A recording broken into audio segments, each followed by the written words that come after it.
Well, how's everybody doing? This was a tricky message to write. I wrote and rewrote this one a lot, and that means I didn't get to practice it as much as usual, so I'm probably going to read a lot of it, so don't be offended.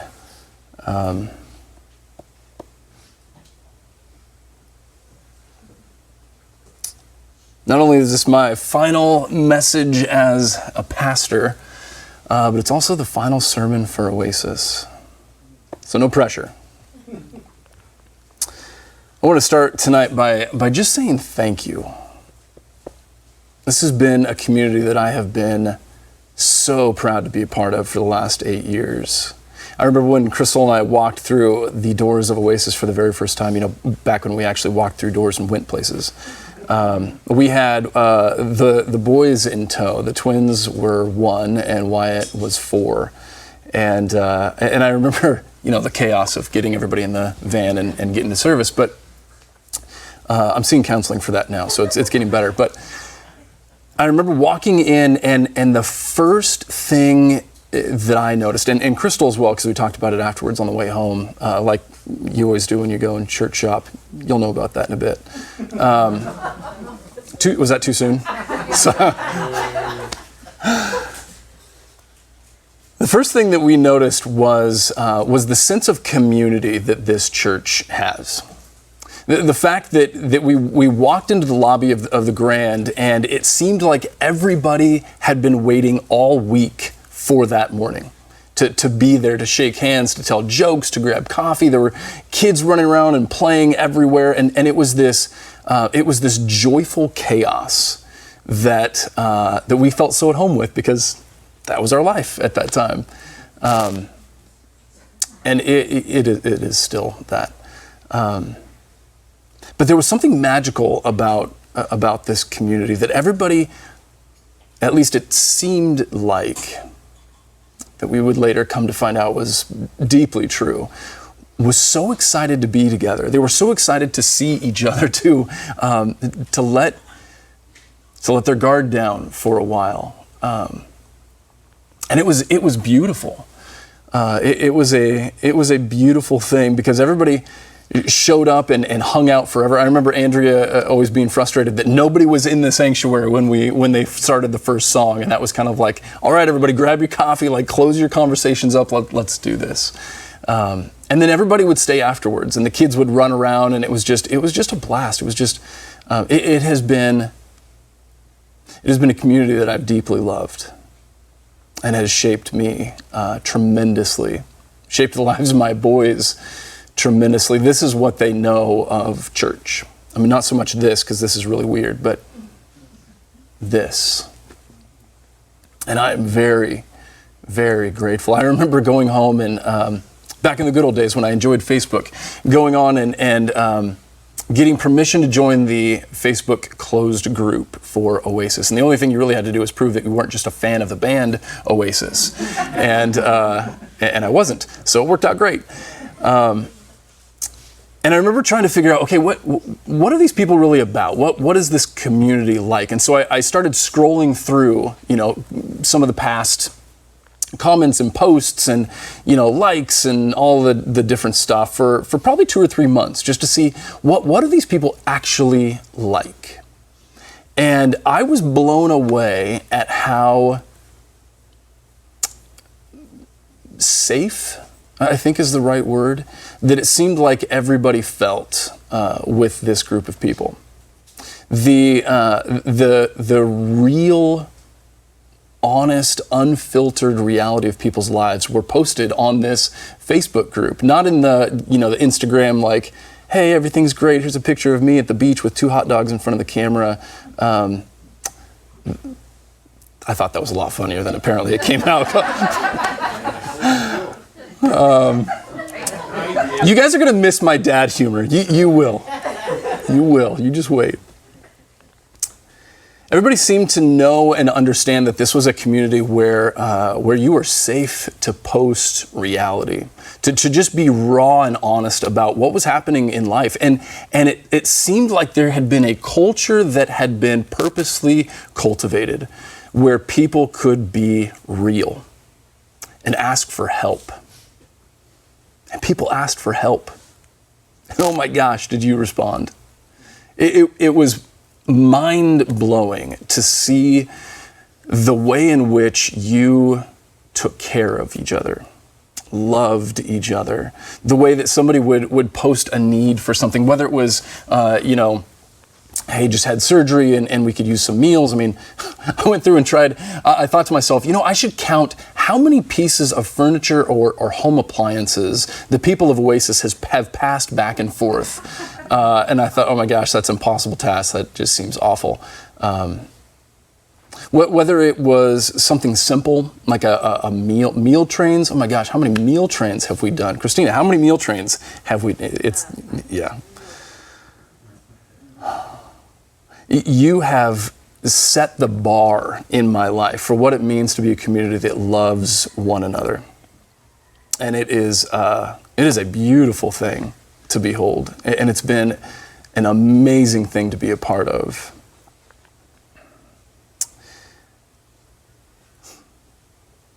Curtis, it's funny that you're here tonight. Curtis Richards moved to Portland a couple of years ago and had been literally the face of Oasis for, as long as Crystal and I had been there. He was always out there with coffee in one hand and bulletins in the other, and he'd be passing bulletins out and telling you how good you looked and hey, they're singing. They must have known you were coming.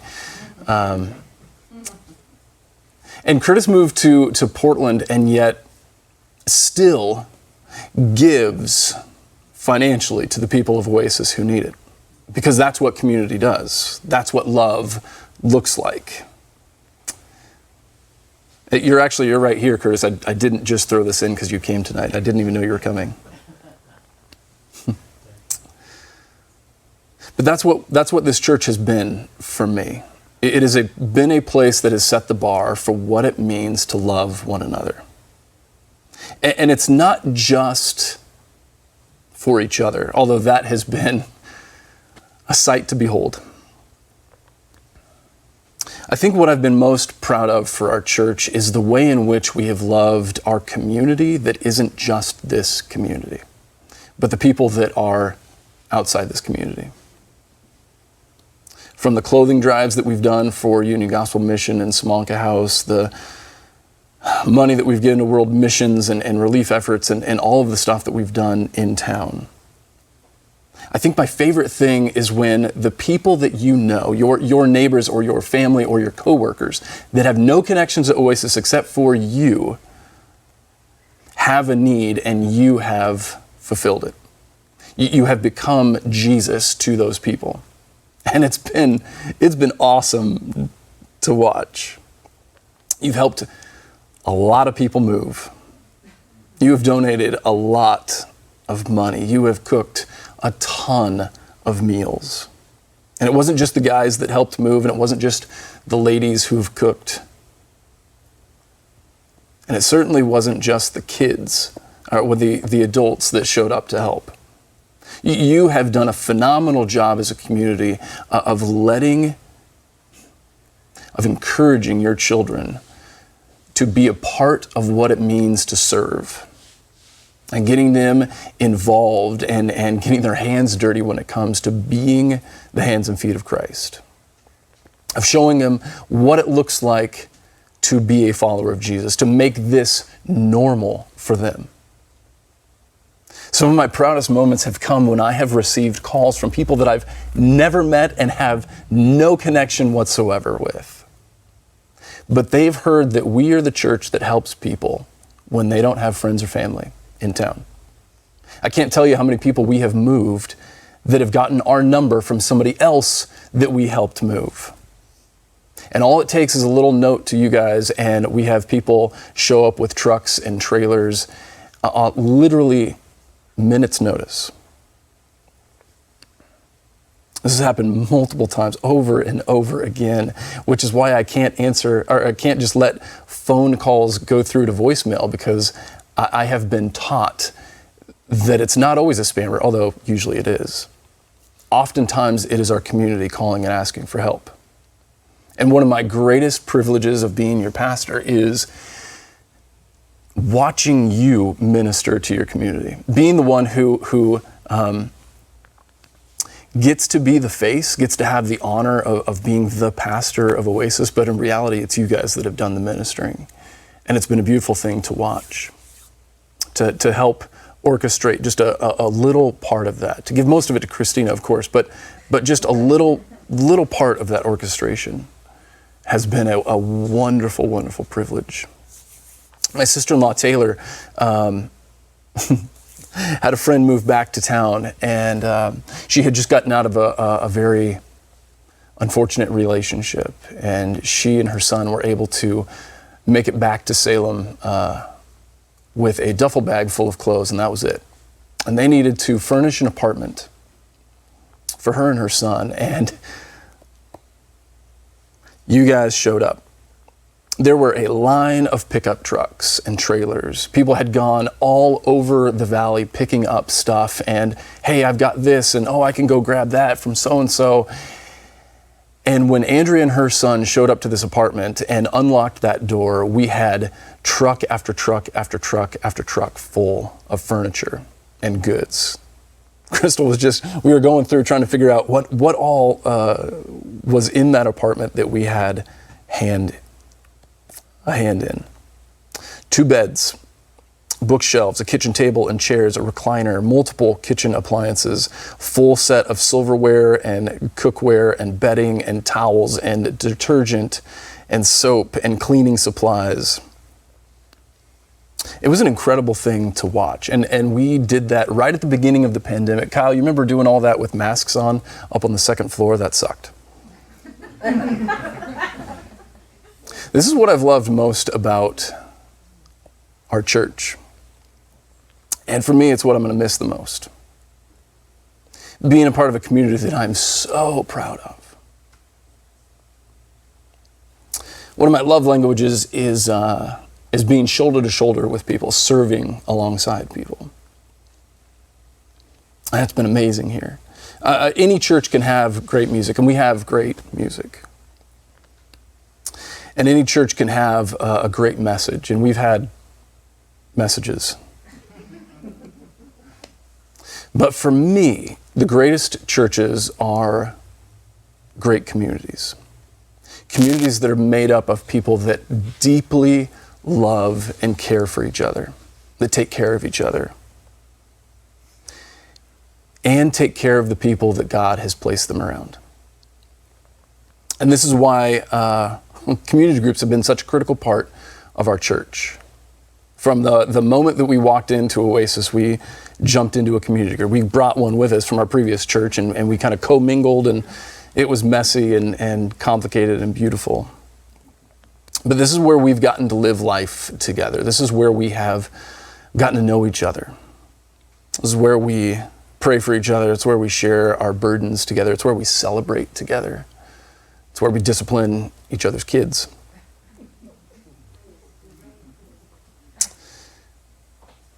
This is where we've grown together. It's where we're held accountable to each other for who we've been designed to be. To become that man or that woman of God, even when it's hard. Even when you need to get called out on some stuff that is a little awkward, but deeply needed. And I'm fully aware, probably more than most of you, that this is going to be a challenging season ahead of us. As couples, as families, as individuals, as we begin to do the church shopping thing, which we all love so much. But I want to remind you just of a couple of things. First of all, we're not dying. At least I'm not a doctor, so I can't diagnose you with anything. But I don't think any of you are dying. None of us are moving to the far corners of the earth, never to see each other again. Yeah, we won't be holding services on Sunday as Oasis under this beautiful, cool raindrop logo. And you should start looking for a new community of believers to jump in with and volunteer with, maybe after a little break That's okay. I'm tired too. But that being said, I know some of our community groups are going to be continuing. And that is a phenomenal thing that needs to happen. It is important to continue to be the church with a capital C, even if this church with a lowercase c is no more. Relationships and community are not founded on a logo or a location or a service time or a YouTube channel. Praise the Lord for that. The strands that bind us together are far more than just Oasis. And that is exactly how it should be. This is how the early church was. If you read through Luke's account of the Acts of the Apostles, you will see this over and over, that the people of Jesus did life together. And it was beautiful and it was complicated, and they didn't always agree with each other on everything. In fact, they rarely agreed with each other. If you've ever read Paul's anything, you would know that. But they loved each other deeply. They held each other accountable to what they knew was required of the people of God. They made each other better humans, and they made each other better followers of Jesus. And this is why Oasis has always been a big tent church. This is why we focus solely and completely on the essentials of faith. And we have grace beyond grace for everything that's not an essential. Last week, Scott and I had a conversation after my message, and he came up and said, "Hey, phenomenal message as always. You blew it out of the park." And I said, "Oh, Scott, please." I don't actually think he said that. But what he did say was, "You know that I disagree with you on one of your points. And it's a big deal." And I said, "I know. And that's okay. Because we love each other. And we can disagree all day long on the non-essentials and even the essentials, as long as we love each other. Which I love you." I think one of the most important things that we can do as individuals, as families, and as Christians right now is to love the people that we don't see eye to eye with, especially on the topics that have been so instrumental and highly effective at dividing us like a scalpel. I've got a couple of verses that I want to leave us with tonight. Ones that I deeply love. It's hard to pick, your last official sermon, and you got to go through this whole thing, and it's like, oh my gosh. But here's some that I think are important when it comes to forging community. 1 Peter 4:8. Most important of all, continue to show deep love for each other. For love covers a multitude of sins and disagreements and disappointments, frustrations. And in order to love each other well, we've got to be civil. We have to be patient. We have to be kind. That fruit of the Spirit is kind of a big deal. Ephesians 4:29. Don't use foul or abusive language. Let everything you say be good and helpful, so that your words will be an encouragement to those who hear them. But how many of you know that we don't always nail that? I don't always knock that out of the park. Shocking to all of you, I know. We will fail at this, and that is okay. That's where James comes in. This is James 5:16. Confess your sins to each other and pray for each other so that you may be healed. The earnest prayer of a righteous person has great power and produces wonderful results. It's been an interesting week as I have begun to gather boxes to pack up my office and all the funny little things that give it such great character. Monday evening, I sat down with a couple to start planning their wedding for next summer. And I was like, you realize I'm not going to officially be a pastor. I mean, I'll be officially ordained for another 4 years, and then I'll hand in my credentials. And they're like, no, we want you. We have a relationship. We've built community. And so we started talking, all the different things they want in this wedding and, all the fun details. And in the back of my mind, I knew that I was going to be asked to recite 1 Corinthians 13, the love chapter. Every single wedding with some sort of a Christian connection at all has 1 Corinthians 13, the chapter of love. I want to read some of that tonight, not as a pastor performing a wedding, but as your pastor giving you a final word from the Lord.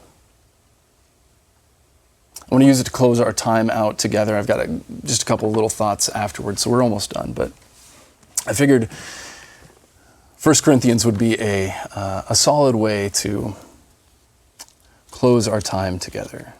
Not sure how there we go.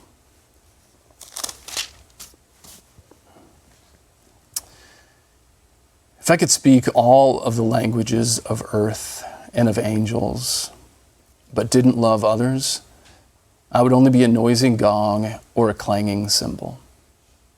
If I had the gift of prophecy, and if I understood all of God's secret plans and possessed all knowledge, and if I had such faith that I could move mountains, but didn't love others, I would be nothing. If I gave everything I have to the poor and even sacrificed my body, I could boast about it. But if I didn't love others, I would have gained nothing. Love is patient and kind. Love is not jealous or boastful or proud or rude. It does not demand its own way. It is not irritable, and it keeps no record of being wronged. It does not rejoice about injustice, but rejoices whenever the truth wins out. Love never gives up, never loses faith, is always hopeful, and endures through every circumstance. Prophecy and speaking in unknown languages and special knowledge will become useless, but love will last forever. Now, our knowledge is partial and incomplete, and even the gift of prophecy reveals only part of the whole picture. But when full understanding comes, these partial things will become useless. When I was a child, I spoke and thought and reasoned as a child, but when I grew up, I put away childish things. Now we see things imperfectly as in a cloudy mirror. But then we will see everything with perfect clarity. All that I know now is partial and incomplete, but then I will know everything completely just as God knows me completely. 3 things will last forever: faith, hope, and love. The greatest of these is love.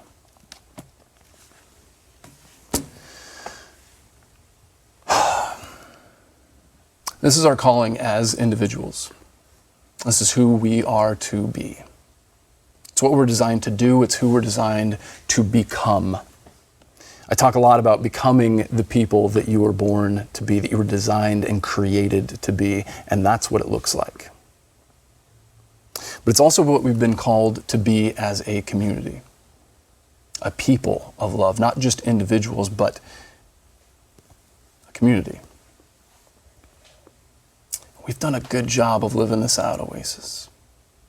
We've done a very good job, and I am proud to have been your pastor.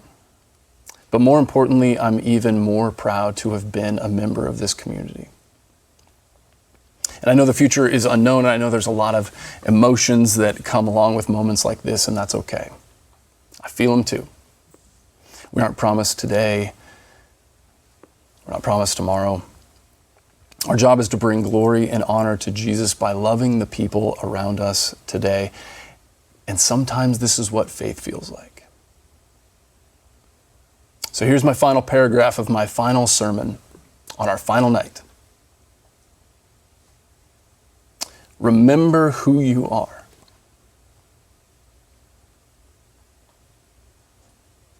You are not members just of a church. You are the people of God. No matter where you find yourself, work diligently to make that your identity.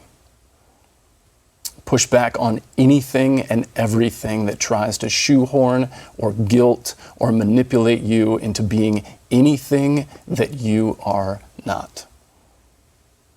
Become who you were designed to be. Bearers of the Imago Dei, the image of God.